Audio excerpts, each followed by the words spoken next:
ये कहानी बहुत ही ज़्यादा अच्छी है, लेकिन इस सीरीज़ के अभी बहुत ही कम एपिसोड आए हैं। इस वजह से हम इससे ज़्यादा लॉन्ग वीडियो नहीं बना सकते। फिर भी जितने हो सकता था हमने उतने एपिसोड को कवर कर लिया है। तो आप बस इसको एंड तक देखिएगा। ये एक ऐसे लड़के की कहानी है जो कि बिल्कुल फेमस नहीं है। वो इतना इंट्रोवर्ट है कि उसका कोई दोस्त भी नहीं है, लेकिन अचानक से जब वो दूसरी दुनिया में पहुंच जाता है तब उसके दोस्तों को उसकी पावर का पता चलता है। उसके पास बिल्कुल गॉड लाइक पावर है। अब बाकी चीजें हम कहानी में आगे जानेंगे। कहानी की शुरुआत में हमें सबसे पहले हम हमारे मेन कैरेक्टर यानी यागिरी के पास्ट का एक सीन दिखाया जाता है। यहाँ पर हम देखते हैं कि अभी यागिरी एक कॉरिडोर से होता हुआ गुजर रहा था, जहाँ पर बहुत सारी लाशें पड़ी हुई थी। यागिरी आगे बढ़ते हुए सभी से यही कह रहा था कि असाको कहाँ है। असाको उसके केयर टेकर का नाम है। वो उसे ढूंढते हुए एक कमरे में पहुंच जाता है, जहाँ पर उसे असाको दिख जाती है, लेकिन वो एक और पर्सन था। हम देखते हैं कि एक वुमेन असाको को पकड़े हुए है और उसके सर पर बंदूक रखे हुए है। वो यागिरी से कहती है कि अगर यागिरी आगे बढ़ा तो वो गोली चला देगी। असाको डर रही थी, इस वजह से वो यागिरी को रुक जाने को कहती है, पर अचानक से तभी वहाँ पर एक वेव फैलती है, जो कि वेव के कारण वो वुमेन अचानक से वहाँ नीचे गिर जाती है और मारी जाती है। वहाँ पर असाको को कुछ भी समझ में नहीं आया था कि अभी अभी क्या हुआ, लेकिन इसके बाद यागिरी असाको के पास आ जाता है और स्माइल करता है। अब यहाँ से सीन चेंज होता है। हम देखते हैं कि यागिरी बड़ा हो चुका था और अभी वो सो रहा था। तभी उसकी एक क्लासमेट उसे उठाती है। यागिरी को कुछ भी नहीं पता था कि अभी भी क्या चल रहा है। वो बस कहता है कि क्या हम पहुंच गए। असल में वो स्कूल की तरफ से एक ट्रिप पर आए हुए थे, लेकिन उसकी वो फ्रेंड, जो कि फ्रेंड अभी तक तो नहीं थी मगर अब वो उसकी फ्रेंड बन चुकी है, उसका नाम तोमोचिका है। वो बताती है कि नहीं, क्या तुम नींद में इतने खो चुके थे कि तुम्हें नहीं पता कि यहाँ पर अभी अभी क्या हुआ। वो दूसरी तरफ पॉइंट करते हुए बताती है कि यहाँ की सिचुएशन देखो, ऐसे में तुम कैसे सोच सकते हो। अब यागिरी वहाँ पर सामने देखता है तो उसकी क्लासमेट यानी कि बहुत सारे क्लासमेट नीचे मरे पड़े हुए थे। ये देखकर यागिरी शॉक था। वो पूछता है कि यहाँ पर क्या हुआ, इन्हें किसने मारा। अब तोमोचिका बताती है कि तुम पागल हो, वहाँ पर बाहर की तरफ देखो। उसे कुछ दिखाई दे रहा था मगर उसे कुछ समझ नहीं आया था, इस वजह से वो खिड़की के पास आकर देखता है। हमें पता चलता है कि बाहर एक बहुत ही बड़ा ड्रैगन मॉन्स्टर है जिसने उन सभी को मारा था। अभी उस बस के अंदर सिर्फ तोमाचिका और यागिरी ही बचे हैं। वैसे अब जब वो मॉन्स्टर फिर से ऊपर की तरफ उड़कर उनके ऊपर हमला करने के लिए आने वाला था तो तोमाचिका यागिरी से चिपकते हुए कहती है कि प्लीज कुछ करो, हमें कुछ करना होगा वरना हम भी मारे जाएंगे। यागिरी तो वैसे कुछ नहीं करने वाला, लेकिन अब प्लॉट की वजह से वो अचानक से अपनी पावर का इस्तेमाल करने का फैसला करता है। अब प्लॉट से आप समझ जाना कि यहाँ पर प्लॉट किसे कहा जा रहा है, क्योंकि वीडियो में हमें ये नहीं कह सकते। यागिरी की यहाँ पर सील एक्टिवेट हो जाती है और उसकी ब्रेन पावर में से एक वेव निकलती है। यागिरी यहाँ पर सिर्फ डाइवर्ट का यूज करती है और सामने वाला वो मॉन्स्टर मारा जाता है। यागिरी कहता है कि अब हम बच चुके हैं और ये देखकर तोमाचिका बहुत ही ज्यादा खुश थी और चिल्लाते हुए कह रही थी कि आखिर अभी अभी क्या हुआ, वो मॉन्स्टर मर कैसे गया। वैसे इसके बाद यागिरी वहीं बैठकर अपना गेम खेलने लगा था, लेकिन तोमाचिका कहती है कि ये कोई गेम खेलने का टाइम नहीं है। पर वो देखती है कि यागिरी गेम खेलना अच्छे से नहीं जानता था, मगर फिर से उसे याद आता है कि वो किसी सिचुएशन में है। इस वजह से वो चिल्लाते हुए कहती है कि तुम गेम छोड़ो, क्या तुम्हें नहीं जानना कि अब बेबी यहाँ पर क्या हुआ। अब यागिरी अपना गेम को वापस रखते हुए पूछता है कि ठीक है बताओ कि यहाँ पर क्या हुआ। तो अब तोमाचिका बताना चालू करती है। वो कहती है कि हम स्कूल से ट्रिप के लिए निकलते हैं और हम नॉर्मली सिटी को पार करने वाले थे, लेकिन तभी एक टनल पड़ी जिसे पार करते हुए हम इस जगह पर पहुंच गए। अब वो टनल ही गायब हो चुकी है, वरना हम वापस लौट सकते थे। और यहाँ पर आने के बाद अचानक से बस के अंदर एक लड़की एंटर हुई। वो लड़की बता रही थी कि वो ग्रेट सेस की ग्रेट डॉटर है। वो अपना नाम यहाँ पर सियोन बताती है। इसके बाद अब जब वो अचानक से एंटर कर रही थी, इस वजह से वहाँ पर यागिरी क्लास की टीचर खड़े होती है और कहती है कि आखिर तुम हो कौन। इस पर सियोन कुछ जवाब नहीं देती और तुरंत ही अपनी पावर से टीचर का सर उड़ा देती है, मगर वो ऐसा रिएक्ट कर रही थी जैसा कि उसने कुछ नहीं किया। अब तभी स्टूडेंट से वो कहती है कि देखो, कोई भी कुछ गलती करने की कोशिश मत करना, वरना मैं पहले ही बता दूं कि मेरा पावर लेवल 5 लाख है। और ये उसके पॉइंट्स थे, ये बहुत ही ज्यादा हैं। इन पॉइंट्स के बारे में हमें आगे जानेंगे। यहाँ पर वो कहती है कि तुम सभी को यहाँ पर इसलिए समन किया गया है क्योंकि हम ग्रेड सेस के लिए कैंडिडेट ढूंढ रहे हैं। अब हमें नहीं पता कि तुम में से स्ट्रॉन्ग कौन है, इसलिए तुम्हें थोड़ी सी पावर दी जाएगी। वैसे वो अपनी पावर दिखाने के लिए वहाँ ड्राइवर का सर भी उड़ा देती है। ये देखकर सभी और ज्यादा शॉक हो गए थे। अब सियोन कहती है कि तुम्हारी बारी। वो हाथ आगे करते हुए अपनी पावर का इस्तेमाल करती है। उसके हाथ में बहुत तेज लाइट निकलती है। तोमाचिका को लगा था कि वो सभी ब्लास्ट कर जाएंगे, लेकिन लेकिन ऐसा कुछ भी नहीं हुआ था। वहाँ पर सभी के सभी जिंदा थे। सियोन कहती है कि अब तुम्हारे पास पावर आ चुकी है सिस्टम की। वो कहती है कि तुम अपने सामने अपने सिस्टम को एक्टिवेट कर कर देखो। यहाँ पर हम देखते हैं कि अभी तोमाचिका सभी को देख पा रही थी कि सभी ग्लो कर रहे हैं, मगर वो ग्लो नहीं कर पा रही थी। और उसके साथ साथ कुछ और भी स्टूडेंट ऐसे थे जो कि ग्लो नहीं कर पा रहे थे। असल में सियोन के पावर बांटने के बाद भी कुछ स्टूडेंट ऐसे रह गए थे जिनके पास पावर नहीं आई थी। अब सियोन कह रही थी कि तुम लोगों को अपने सामने एक सिस्टम दिख रहा होगा, तुम उसमें अपनी मिशन चेक कर सकते हो। तुम्हें अपनी पावर किसी भी तरह से बढ़ानी है, चाहे तुम कुछ भी करो। अगले महीने होने वाले स्टेज कंपटीशन में तुम्हारी पावर चेक की जाएगी। अब ये सुनकर सभी शॉक थे। यहाँ पर तोमाचिका देखती है कि उसके सामने तो कोई सिस्टम नहीं है, मगर बाकी स्टूडेंट से भी जब वो पूछती है तो वो बताते हैं कि हाँ, उन्हें एक सिस्टम दिख रहा है। सियोन कहती है कि देखो, तुम में से कुछ के पास पावर नहीं आई होगी, मैं तुम्हें मारने तो नहीं वाली, मगर अभी तुम्हारी ताकत खुद पर है। तुम किस तरह से यहाँ पर सरवाइव करते हो ये तुम पर डिपेंड करता है। मगर फ्यूचर में भी तुम्हारे पास कोई पावर नहीं आई तो ये बात समझ लेना कि तुम किसी काम के नहीं हो। इस वर्ल्ड में तुम सरवाइव नहीं कर पाओगे। इसके बाद अब सियोन चले गई थी। यहाँ पर तोमाचिका अपने साथी स्टूडेंट से पूछती है कि क्या तुम्हें सच में सिस्टम दिख पा रहा है? तो वो कहती है कि हाँ, ये एक स्टेटस टाइप का है। यहाँ पर मिशन बाहर है जिसमें लिखा हुआ है कि हमें आगे क्या क्या मिशन मिल रहे हैं। तो उनका जो पहला मिशन था वो उन्हें एक खतरनाक ड्रैगन से बचना था। लेकिन तोमाचिका कहती है कि अरे,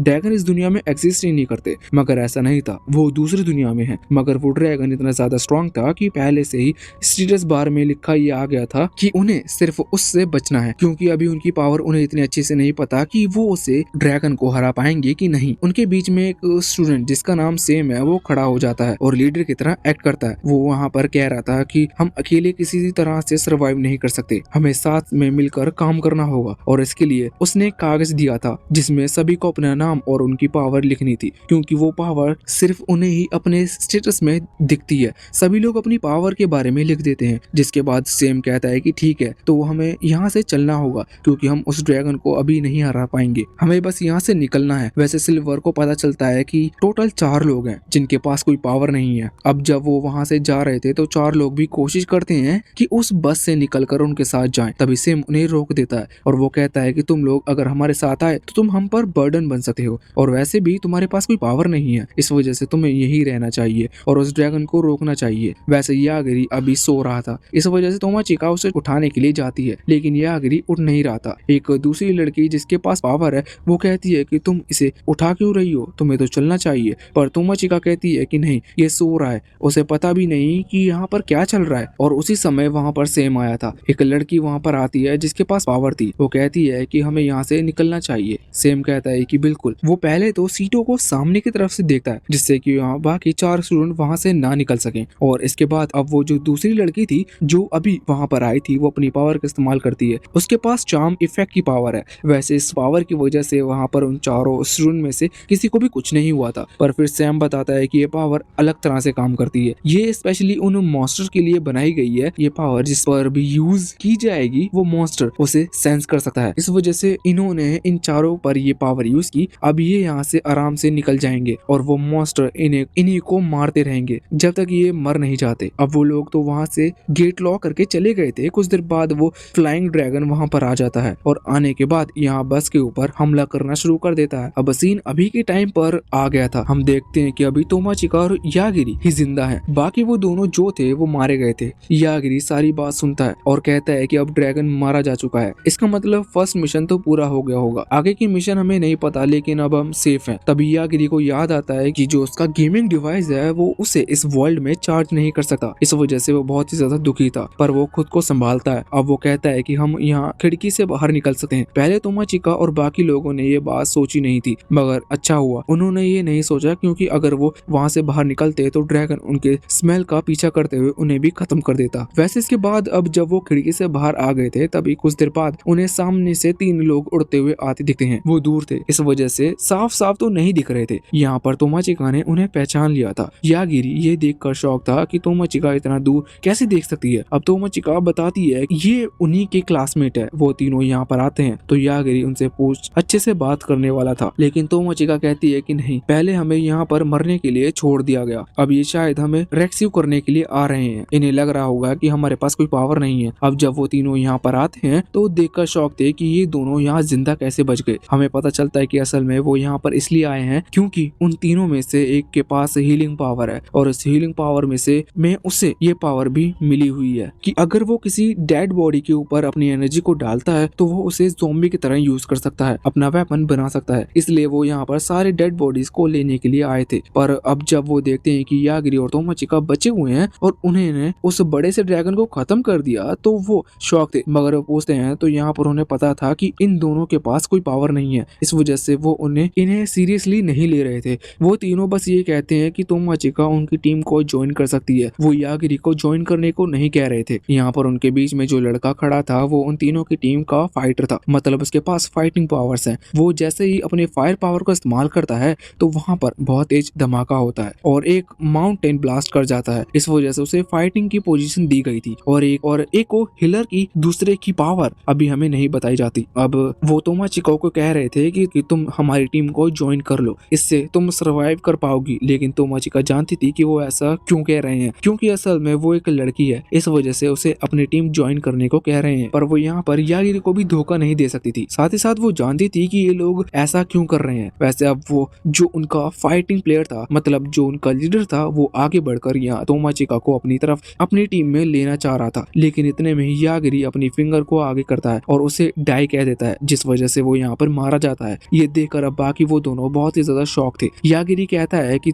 तुम दोनों हिलना मत वरना तुम लोग भी मारे जाओगे। तभी वो जो दूसरा लड़का है जिसकी पावर का भी हमें नहीं पता, वो वहाँ पर झुककर अपने दोस्त को चेक करने की कोशिश करता है, लेकिन यागिरी उसे भी डाई कहकर मार देता है। अब वो आखिरी बचा हुआ था तीसरा हीलिंग पावर्स वाला लड़का। वो शौक था, वो कह रहा था कि ये तुमने यहाँ क्या किया, मगर वो अभी तक माना नहीं था कि ये दोनों मरे हैं। इसलिए वो उनको अपनी पावर से चेक करता है, साथ ही साथ हीलिंग पावर से उन्हें हील करने की कोशिश भी कर रहा था। पर वो देखता है कि उसकी पावर इन पर काम नहीं कर रही। उसे पता चलता है कि ये दोनों सच में मारे जा चुके हैं। वो यागिरी से पूछता है कि ये तुमने कैसे किया, तो यागिरी कहता है कि कुछ नहीं, बस मैंने इन्हें मारने को कहा था और ये मर गए। साथ ही साथ उसे ये भी पता चलता है कि यागिरी ने इसी की मदद से उस ड्रैगन को मारा था। यहाँ पर तोमाचिका तो बहुत ही ज्यादा शॉक थी ये देखकर। अब वो तीसरा लड़का कुछ भी नहीं कह सकता था, उसे यागिरी के सामने हार माननी पड़ती है। वैसे फिर वो यागिरी के पास आ रहा था, यह कहता है कि तुम्हारी पावर तो बहुत ही ज्यादा अच्छी है, लेकिन यागिरी जानता था कि वो बस यहाँ अटैक करेगा, इस वजह से यागिरी उसे पहले ही दूर कर देता है। वो कहता है कि वो अपनी पावर से जान सकता है कि कौन उसके ऊपर हमला करने वाला है और उसे ये कहने की जरूरत नहीं कि सामने वाला खत्म हो जाए, बल्कि वो अपने मन में भी अगर डाई वर्ड का इस्तेमाल करेगा तो सामने वाला मारा जाएगा। ये देखकर वो तीसरा लड़का बहुत ही ज्यादा डर गया था। वैसे यागिरी उससे ये भी पूछता है कि हम तीनों एक दूसरे की पावर को बहुत ही अच्छे से जानते हैं, मगर ऐसा हो नहीं सकता क्योंकि अभी तुम यहाँ पर आए हो, फिर इसका क्या राज है कि तुम्हारी पावर इतनी ज्यादा बढ़ गई। इस चीज पर वो लड़का कहता है कि हम यहाँ पहले भी आ चुके हैं, ये हमारी दूसरी बार है जो हम यहाँ पर आए हैं। हम यहाँ पर मिशन को पूरा कर वापस भी लौट सकते हैं और फिर हमें यहाँ पर समन किया जा सकता है। ये सुनकर यागिरी तोमाचिका से पूछता है कि क्या इन्होंने कभी क्लास मिस करी थी, क्योंकि यहाँ पर आकर जब ये पावर को समझे होंगे तो इन्हें तो कई दिन बीत गए होंगे। पर इस चीज पर तोमाचिका कहती है कि नहीं, ये तो रेगुलर क्लास आते थे। ये देखकर यागिरी तुरंत ही अपना हाथ आगे करते हुए कहता है कि तुम झूठ कह रहे हो। इस पर वो लड़का कहता है कि नहीं, हम जब यहाँ से वापस लौटेंगे तो सिर्फ कुछ घंटे ही बीतेंगे, जबकि हमें यहाँ पर कई हफ्ते महीने बीत जाएंगे। वैसे अब यागिरी उस तीसरे लड़के को खत्म करने वाला था, लेकिन वो लड़का कहता है कि रुक जाओ, मेरे पास एक और तरीका है, तुम मुझे मारकर कुछ भी नहीं पाओगे, लेकिन मेरा ट्रेजर रख सकते हो। और साथ ही साथ यहाँ वो एक कॉलर निकालता है, अगर वो कॉलर को पहन लेगा तो उसके बाद वो यागिरी का सर्वेंट बन जाएगा। उसने तुरंत ही कॉलर को पहन लिया था और कह रहा था कि अब अगर मैंने कभी भी तुम्हारे ऑर्डर को डिसोबे किया तो इससे मैं मारा जाऊंगा या फिर मुझे सबसे ज्यादा पेन होगा। इसके बाद जब वो यागिरी के पास आ रहा था तो यागिरी उसे पीछे जाने को कहता है, लेकिन वो आगे बढ़ ही रहा था, जिस वजह से उसे बहुत ही तेज दर्द होता है और यागिरी समझ जाता है कि हाँ, ये कॉलर काम करता है। वैसे इसके बाद में यागिरी उससे कहता है कि देखो, तुम्हें हमारे साथ आने की कोई जरूरत नहीं, तुम बाकी स्टूडेंट के पास जा सकते हो। ये सुनकर वो बहुत ही ज्यादा खुश था और चला भी गया था। उसने अपना सारा ट्रेजर यहाँ यागिरी और तोमाचिका के पास छोड़ दिया था। तोमाचिका पूछती है कि तुमने ऐसा क्यों किया। इस चीज पर यागिरी कहता है कि इसलिए क्योंकि मैं जानता था कि वो हमें धोखा दे सकता है और हमारा ध्यान ना हुआ तब वो हमें सीरियस इंजरी भी पहुंचा सकता है, इस वजह से ऐसा करना भी सही था। वैसे सिल्वर ये भी पूछती है कि तुम्हें उस पर बिल्कुल भी भरोसा नहीं, इसलिए तुमने उसे जाने दिया, पर तुमने मुझे प्रोटेक्ट क्यों किया, जबकि पहले हम कभी बात भी नहीं करते थे और स्कूल में भी तुम अकेले ही अलग बैठे करते थे। यागिरी कहता है कि हाँ, बात तो सही है, लेकिन पहले तो मैं भी तुम्हें प्रोटेक्ट नहीं करना चाहता था, लेकिन प्लॉट को देखते हुए मैंने अपना डिसीजन बदल लिया। लिया। अपने प्लॉट से आप समझ गए होंगे कि किसकी बात हो रही है। ये सुनकर यहाँ पर तोमोचिका बहुत ही ज्यादा शॉक हो गई थी। वो जोर से चिल्लाते हुए कहती है कि सारे लड़के तुम एक जैसे ही होते हो। अब यहाँ से सीन चेंज होकर सियोन के पास आता है। यहाँ पर हम देखते हैं कि अब एक लड़का वहाँ पर आकर रिपोर्ट बता रहा था कि फर्स्ट मिशन के कंप्लीट होने के बाद क्या क्या हुआ और कौन कौन वहाँ मारा गया। वो कहता है कि मिशन तो बहुत ही जल्दी पार हो गया, उन्हें उम्मीद नहीं थी और वो ड्रैगन भी मारा जा चुका है, लेकिन इसमें 4 लोगों की मौत हो गई। अभी सुनकर सियोन समझ गई थी कि वो 4 वही हैं जिनके पास कोई पावर नहीं थी, पर वो लड़का बताता है कि 2 उसमें से बिना पावर वाले थे और 2 लोग के पास एस रैंक की पावर थी। ये बहुत ही ज्यादा शॉकिंग बात थी क्योंकि एस रैंक की पावर होने के बाद भी वो ड्रैगन से मर कैसे जा सकते हैं। लेकिन वो लड़का बताता है कि उनकी मौत अचानक से हुई थी जिसका कोई कारण भी नहीं पता। वो ये भी कह रहा था कि शायद किसी के पास इंस्टेंट डेथ मैजिक पावर है, लेकिन ये सुनकर सियोन कहती है कि नहीं, ऐसा नहीं हो सकता क्योंकि वो पावर हजारों साल से अभी किसी को नहीं मिली। अब इसके बाद सीन चेंज होकर वापस से यागरी और तोमाचिका के पास आ जाता है। यहाँ पर हम देखते हैं कि अभी शाम हो चुकी थी और चलते चलते वो लोग वापस से एक सिटी में पहुंच चुके थे, लेकिन वहाँ के जो गार्ड्स थे वो उन्हें बाहर ही रोक देते हैं। वो कहते हैं कि तुम अंदर नहीं जा सकते। यहाँ पर यागरी और तोमाचिका को उनकी लैंग्वेज समझ में नहीं आ रही थी, पर वो गार्ड ये बात जानते थे कि इन्हें हमारी भाषा समझ में नहीं आएगी। वो कहकर जाते हैं कि रुको, हम हमारे लॉर्ड को बुलाकर लेकर आते हैं। इसके बाद अंदर से वो एक लड़के को लेकर आते हैं जो कि उनका सीनियर है, उसका नाम मासाहिरो है। यहाँ पर आकर वो इन दोनों से कहता है कि तुम शाम को यहाँ पर पहुंचे हो, कहीं तुम उस सेज कैंडिडेट वाले ग्रुप से बिछड़ तो नहीं गए। यहाँ पर उस लड़के की बात यागरी और तोमाचिका को समझ में नहीं आ रही थी। पहले तो वो इस बात से शॉक थे कि इसे जापानीज बोलना कैसे आती है, मगर बाद में वो बताते हैं कि हाँ, सच में वो उस ग्रुप से बिछड़ गए थे, लेकिन उन्हें पता था कि वो ग्रुप यहीं आ रहा है, इस वजह से वो यहाँ तक आ गए। अब मासाहिरो कहता है कि यहाँ उन टाउन में अंदर जाने के लिए तुम्हें पैसे देने होंगे, लेकिन अब तुम सेज कैंडिडेट हो इसलिए हम तुमसे पैसे नहीं ले सकते। इसके बाद अब वो उन्हें अंदर ले जाता है, लेकिन कहता है कि टाउन बहुत ही ज्यादा बड़ा है, तुम संभल कर रहना क्योंकि यहाँ पर तुम लोगों को खो भी जा सकते हो। और दूसरी तरफ अब वो ये भी कह रहा था कि यहाँ पर चोरों से बचकर रहना क्योंकि हम कोशिश करते हैं कि चोरी ना हो, लेकिन फिर भी चोर रात के टाइम मिल सकते हैं। वैसे बाद में वो तोमोचिका से कहता है कि देखो, अगर तुम्हें अंदर जाने से डर लग रहा हो तो तुम मेरे साथ चल सकती हो, लेकिन तोमोचिका उसके इंटेंशन समझ चुकी थी और तुरंत ही यागरी को लेकर वहाँ से भागती है। कुछ दूर आने के बाद यागरी पूछता है कि तुम वहाँ से भागी क्यों? तोमोचिका कह रही थी मुझे डर था कि अगर वो परेशान करता तो तुम उसे भी मार देते, जो कि एक बहुत बड़ी गलती हो सकती थी। लेकिन यागरी कहता है कि तुम्हें क्या लगा मैं उसे बिना कुछ सोचे समझे मार दूंगा। वैसे अब यहाँ पर सिटी के अंदर आने के बाद वो लोग देखते हैं कि यहाँ के लोग उनकी तरह ही है और साथ ही साथ कुछ केटियर्स वाले भी हैं। ये देखकर तो तोमोचिका बहुत ही ज्यादा खुश थी क्योंकि ये बिल्कुल फैंटेसी वर्ल्ड जैसा है। वैसे अब उन्हें नहीं पता था कि यहाँ से वो कहाँ जाए। तब एक लड़की वहाँ पर आती है और कहती है कि मैं तुम्हारी मदद कर सकती हूँ। ये कैटिया वाली लड़की, इसका नाम मयूरू है। और जब ये लोग मयूरू से पूछते हैं कि आखिर तुम हमारी मदद क्यों करना चाहती हो, तो वो बताती है कि वो हर सेज कैंडिडेट की मदद करती है क्योंकि पहली चीज तो ये कि सेज कैंडिडेट बहुत ही ज्यादा स्ट्रॉन्ग होते हैं, उनके पास मैजिक पावर होती है। इसका मतलब यहाँ इस वर्ल्ड में उनका फ्यूचर सेट है। और दूसरा कारण ये भी है कि वो दूसरे वर्ल्ड से हैं, तो वो समझदार होते हैं और उन्हें पटाना थोड़ा आसान है। लेकिन इस चीज पर तोमोचिका कहती है कि मुझे तुमसे ये उम्मीद नहीं थी। वैसे अब जब वो मदद के लिए कह रही थी तो यहाँ पर यागिरी और तोमोचिका दोनों ही तैयार हो जाते हैं। वो कहते हैं कि ठीक है, हमें पहले कुछ खाने की चीज खरीदनी है, जिसके बाद वो उन्हें वहाँ ले जाती है और शॉपिंग कराती है। खाने के साथ साथ यहाँ पर उन्हें कुछ कपड़े पहनने के लिए भी मिलते हैं। अब इस चीज में उन्हें रात हो चुकी थी, मगर अभी तक उन्हें रहने की कोई जगह नहीं मिली थी। तोमोचिका यागिरी से कह रही थी कि इस तरह की इस वर्ल्ड में पहन सकती हो, लेकिन रियल वर्ल्ड में पहनने के लिए मुझे बहुत ज्यादा सोचना पड़ता। लेकिन अभी अचानक से वो देखती है कि उन्हें कुछ चोर घेर लेते हैं। यहाँ पर यागिरी कहता है कि मुझे पहले से पता था कि ऐसा कुछ हो सकता है। तोमोचिका यागिरी से माफी मांगती है क्योंकि उसने 2-3 बार कहा था कि हमें मयूरू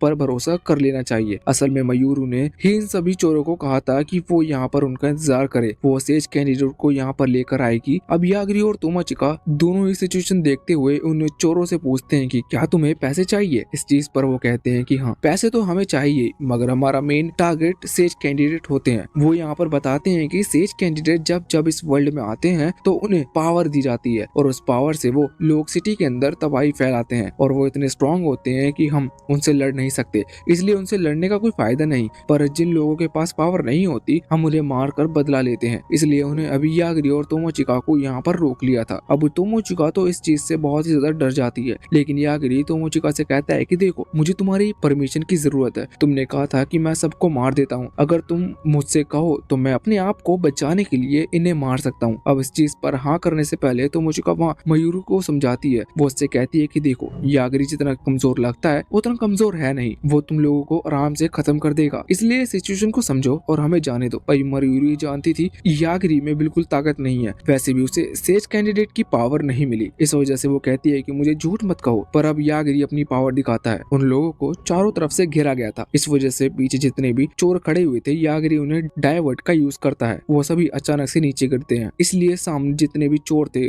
और मयूरू ये सभी शॉक हो गए थे। वो कह रहे थे कि ये तुमने कैसे किया। इसके बाद यागरी सामने खड़े चोरों में भी एक लेपर्ड को मार देता है, वो भी अचानक से नीचे गिर जाता है। ये देखकर मयूरू शॉक हो जाती है और कहती है कि तुम क्या करने की कोशिश कर रहे हो, ये गिर क्यों रहे हैं। यागरी कहता है कि हमने तुमसे पहले ही वार्न किया था। वैसे यागरी ये सोच रहा था कि वो सिर्फ डायवर्ट का इस्तेमाल करते हुए किसी को भी खत्म कर सकता है, तो क्या असलियत में वो किसी पर्सन की बॉडी पार्ट्स को भी डैमेज कर सकता है। इसके लिए अब वो कुछ लोगों पर डायवर्ट का इस्तेमाल कर रहा था, लेकिन वो सिर्फ कुछ बॉडी पार्ट के लिए कह रहा था, जैसे एक उसके पैर पर कहा था। वैसे कुछ तो उसमें से मर जाते हैं, क्योंकि अभी यागरी परफेक्टली उस बॉडी पार्ट पर पॉइंट नहीं कर पा रहा था। लेकिन जब वो बाद में वो एक वहां पर खड़े हुए डॉग की आंखों को देखते हुए और पॉइंट करते हुए सिर्फ उन्हें डाई होने को कहता है, तो वहां पर डॉग की आंखें चली जाती हैं और वो अंधा हो जाता है। ये देख कर मयूरू और भी जो चोरों का लीडर था वो और ज्यादा शॉक हो गई थी और यहाँ पर वो अब यागरी से माफी मांगने लगते हैं। लेकिन वो जो चोरों का लीडर था उसके इरादे ठीक नहीं थे, इस वजह से यागरी उसकी तरफ देखते हुए फिंगर करते हुए उसे भी डायवर्ट का यूज करता है। लेकिन अभी वो मरा नहीं था और उसके बाद मयूरू और वो लीडर वहाँ से भागने लगते हैं। यागरी तोमोचिका से कहता है कि ये मरा क्यों नहीं। तोमोचिका कहती है कि मुझे नहीं लगता, शायद तुम्हारा मैजिक थोड़ा सा डिले हो गया, क्योंकि जैसे ही अब वो वहाँ से भाग रहा था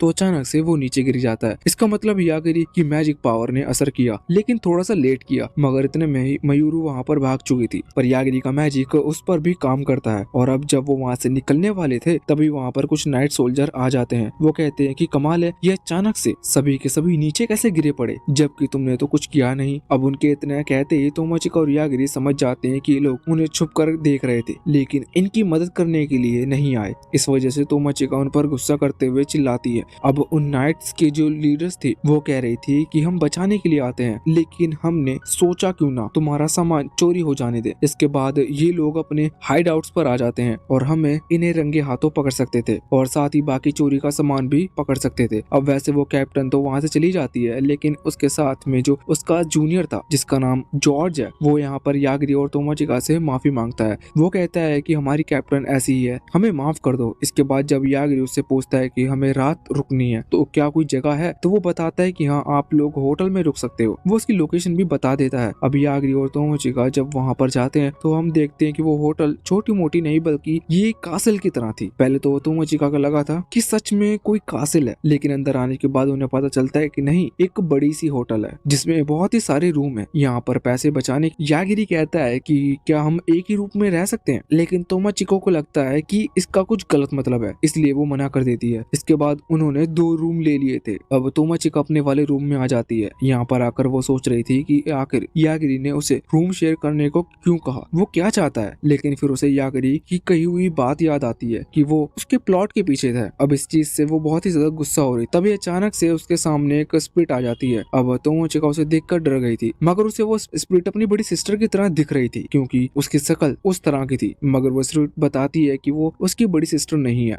वो दूसरी वर्ल्ड में है, यहाँ पर उसकी सिस्टर नहीं आ सकती। वो कहती है कि असल में वो उसकी प्रोटेक्टर है और वो उसे प्रोटेक्ट करती है। ये चीज सुनकर तोमोचिका को और ज्यादा गुस्सा आ जाता है और वो कहती है कि अगर वो उसे प्रोटेक्ट करती है तो वो पहले सामने क्यों नहीं आई, जबकि वो इतनी बड़ी बड़ी मुसीबत में फंस चुकी थे। लेकिन इस चीज पर वो स्प्रिट बताती है कि मैं सामने तो आना चाहती थी, लेकिन यागरी तुम्हारे साथ था और यागरी के होते हुए मैं सामने नहीं आई, क्योंकि वो शायद मुझे भी खत्म कर सकता था। उसे बस ऐसा सोचना है। तोमोचिका को ये बात सही लगती है। वैसे यहाँ पर वो स्प्रिट ये बताती है कि जब सभी को पावर दी जा रही थी तब उस स्प्रिट ने ही अपने मैजिक पावर से तोमोचिका को पावर मिलने से रोका था। यह सुनकर तोमोचिका को गुस्सा आता है और वो कहती है कि तुमने ऐसा क्यों किया। तो इस पर वो स्प्रिट बताती है, देखो पावर बहुत अच्छी है, तुम्हें भी कोई पावरफुल पावर मिल सकती थी, लेकिन इसका कोई फायदा नहीं, क्योंकि पावर के एडवांटेज के साथ डिसएडवांटेज भी है और सबसे बड़ा डिसएडवांटेज यही है किसी उनका तुम्हारी लाइफ पर कंट्रोल मिल जाता, मतलब वो तुम्हारी एज डिसाइड कर सकती थी कि तुम कितने जियोगी। ये सुनकर तोमोचिका और ज्यादा ज्यादा शॉक हो जाती है। वैसे अभी वो स्प्रिट ये भी कह रही थी कि मैं बहुत ज्यादा खुश हूँ तुम मुझे मिली, क्योंकि अब से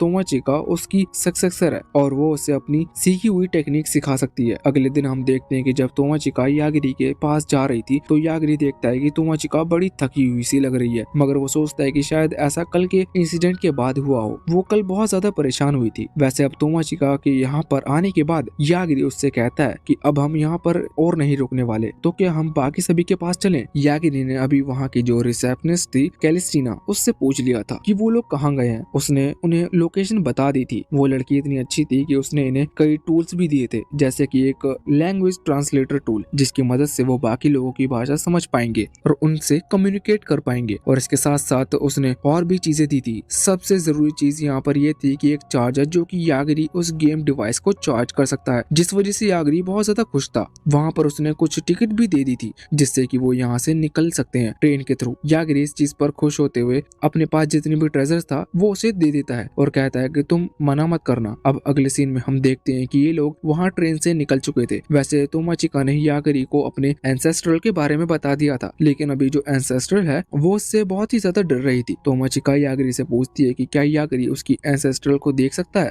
इस पर यागिरी कहता है कि वो तभी से उसे देख पा रहा है जब से तोमाचिका ने उसे उसके बारे में बताया है। उसके पहले उसने उसे नहीं देखा था। तब तोमाचिका इस तरफ यागिरी के पास आ गई थी। वो उसके गेम में देख रही थी, लेकिन तभी अचानक से यागिरी उसे धक्का देते हुए सीट पर नीचे को कर देता है और झुक जाता है। हम देखते हैं कि अचानक से एक ब्लास्ट वहाँ सीधा उनकी तरफ आ रहा था, जो कि बहुत ही ज्यादा ये जो भी था ट्रेन को ऊपर से डैमेज कर देता है। अगर यागिरी वहाँ पर झुकी नहीं होती तो शायद वो अटैक उन्हें ही लगता, लेकिन अब यहाँ से सीन चेंज होता है और दूसरी तरफ हम वहाँ सिटी के बीच में देखते हैं कि कल रात जोरों से लड़ाई के वक्त यागिरी ने उस डॉग की आंखों को ब्लाइंड किया था। वो डॉग अभी यहाँ कहीं सेज के पास आ गया था, जो कि मैजिक से उसकी आंखों को ठीक करने की कोशिश कर रहे थे। साथ ही यहाँ पर वो हीलिंग पावर का भी इस्तेमाल करते हैं, लेकिन किसी की पावर काम नहीं आती। तभी वहाँ पर एक सेज लैन आ जाती है। वो एक वैम्पायर गर्ल है। वो यहाँ पर पहले तो अपनी पावर का यूज कर रही थी, लेकिन उसका जब कोई फायदा नहीं होता तो वो उस डॉग की आंखें निकाल लेती है। वो कहती है कि मैं इस चीज पर रिसर्च करूंगी और अपनी पावर से उसे एक दूसरी आंखें दे दूंगी, मगर वो अभी भी देख नहीं पा रहा था। ये देखकर लैन शॉक थी। अब वो उसे बाइट करती है, जिसकी वजह से उस डॉग के पास वैम्पायर पावर्स भी आ जाती है और ज्यादा एनर्जी भी आ जाती है। उसका ब्लड चेंज होने लगता है। अब वो थोड़ा थोड़ा अलग